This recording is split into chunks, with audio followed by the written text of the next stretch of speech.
नमस्कार दोस्तों, आज हमें बात करना है भाग्योदय आपका कब होगा। युवावस्था में, बाल्यावस्था में, युवावस्था में या वृद्धावस्था में। इन तीन अवस्थाएं होती हैं, बाल्या, युवा और वृद्धावस्था।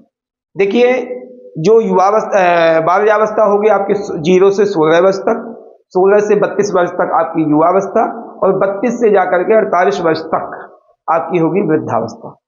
अब इनमें आपने यह देखना है, यदि आपका भाग्येश मीन्स नवम भाव का स्वामी, यदि आपके केंद्र भाव में शुभ ग्रहों से युत या दृष्ट है तो आपका भाग्योदय बाल्यावस्था में ही हो जाएगा। किसी कारण से आपके पिता ही बड़े धनी होंगे या कोई पिता ने आपकी प्रॉपर्टी आपके नाम कर दी है, उसकी वैल्यू बहुत अच्छी हो गई तो आपका भाग्योदय हो गया।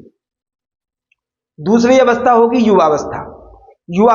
उसको कैसे देंगे? यदि आपका भाग्येश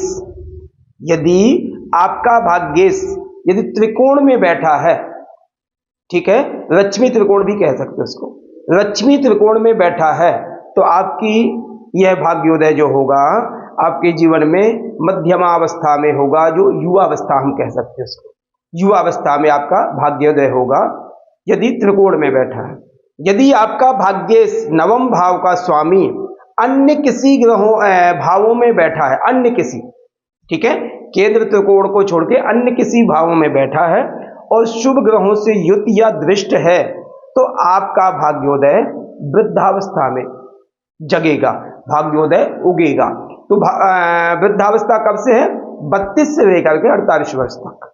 तो यानी कहने का मतलब यह है, यदि आपके ग्रहों की स्थिति केंद्र में अच्छी स्थिति है तो बाल्यावस्था में, त्रिकोण में अच्छी स्थिति है तो युवावस्था में, और अन्य ग्रहों की स्थिति यदि अच्छी है तो वृद्धावस्था में आपका भाग्योदय होगा। ये आपको पक्का फार्मूला देख लेना है, उसी के हिसाब से आप भाग्योदय अपना बता सकते हो, देख सकते हो।